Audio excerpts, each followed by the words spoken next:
2 ദിവസങ്ങളായി ലെബനിലുടനീളം നടന്ന ഇരട്ട വയർലെസ് ഉപകരണ ആക്രമണത്തിൽ മരണം 37 ഉയർന്നു. 37 പേർ കൊല്ലപ്പെട്ടതായി രാജ്യത്തെ ആരോഗ്യ മന്ത്രാലയം തന്നെയാണ് സ്ഥിരീകരിച്ചത്. പേജറുകളും വോക്കി ടോക്കികളും മാത്രമല്ല മറ്റു ചില ഉപകരണങ്ങൾ സ്ഫോടനത്തിൽ ഉപയോഗിക്കുന്നുണ്ടെന്നുമാണ് റിപ്പോർട്ടുകൾ. ഹിസ്ബുള്ള ഉപയോഗിച്ചിരുന്ന പേജറുകളും 2-വേ റേഡിയോകളുമാണ് പൊട്ടിത്തെറിച്ചതെന്നും ഏതാണ്ട് 1 വർഷത്തോളം വടക്കൻ ഇസ്രായേലിലേക്ക് റോക്കറ്റ് ആക്രമണം നടത്തിയതിന് ഉത്തരവാദികൾ ഇറാൻ പിന്തുണയുള്ള ഹിസ്ബുള്ള എന്നുമാണ് ഇസ്രായേലിന്റെ ആരോപണം. ഗാസയിലെ ആക്രമണം 1 വർഷത്തോടടുക്കുന്ന സമയത്ത് യുദ്ധം അടുത്ത ഘട്ടത്തിലേക്ക് കടന്നതായി ഇസ്രായേൽ പ്രതിരോധ മന്ത്രി യോവ് ഗാലന്റ് വ്യക്തമാക്കി. മനു ഭരത് ചേരുന്നു. മനു, വലിയ ഞെട്ടലാണ് മധ്യേഷ്യയിൽ ഈ സംഭവം ഉണ്ടാക്കിയത്. ഇനിയും ഇത്തരം കാര്യങ്ങൾ ആവർത്തിച്ചേക്കാം എന്ന ഭീതിയുണ്ട്.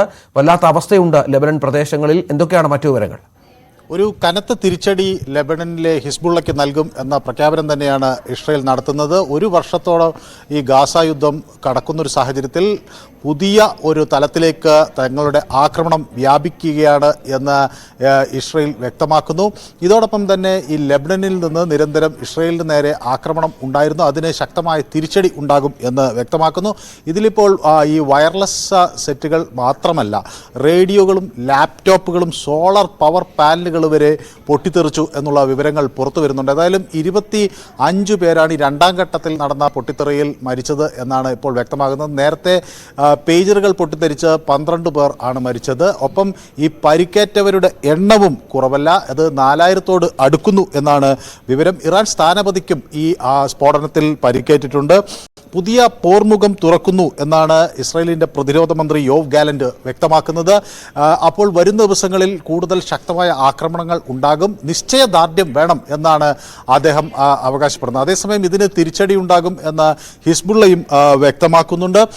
അതിനിടയിലാണ് ഇത്തരം ഒരു പേജറുകൾ നിർമ്മിച്ചത് ഒരു ഹംഗേറിയൻ കമ്പനിയാണ് എന്ന വിവരങ്ങൾ പുറത്തു വരുന്നുണ്ട്. ഇതിൻ്റെ നിർമ്മാണ ഘട്ടത്തിൽ തന്നെ ഇത് പൊട്ടിത്തെറിക്കാനുള്ള സാങ്കേതിക വിദ്യ അതിനകത്ത് ഉണ്ടായിരിക്കണം. ഒരു കോഡ് ഉപയോഗിച്ച് അത് പൊട്ടിത്തെറി ആസൂത്രണം ചെയ്യാൻ കഴിയും എന്നതാണ് ഇതിൻ്റെ സവിശേഷത എന്ന് മനസ്സിലാക്കുന്നു. അപ്പം നേരത്തെ തന്നെ ഇത് നിർമ്മാണ ഘട്ടത്തിൽ തന്നെ ഇതിനുള്ള നടപടികൾ ആരംഭിച്ചിരുന്നു എന്ന് വേണം മനസ്സിലാക്കാൻ. പിന്നീട് ഇതിൻ്റെ ഇറക്കുമതി നടന്ന തീയതികളെ സംബന്ധിച്ച് ഒക്കെ വ്യക്തമായിട്ടുണ്ട്. അപ്പോൾ ആശയവിനിമയത്തിന് ഏറ്റവും അധികം ഹിസ്ബുള്ള വിശ്വസിച്ചിരുന്ന ഒരു ഉപാധിയായിരുന്നു പേജറുകൾ. അതുപോലെ തന്നെ ഈ വാക്കി ടോക്കികൾ ഇത് പൊട്ടിത്തെറിച്ചതോടുകൂടി അവരുടെ പ്രവർത്തനം തന്നെ പൂർണ്ണമായി തടസ്സപ്പെട്ടു എന്നാണ് പ്രതീക്ഷിക്കുന്നത്.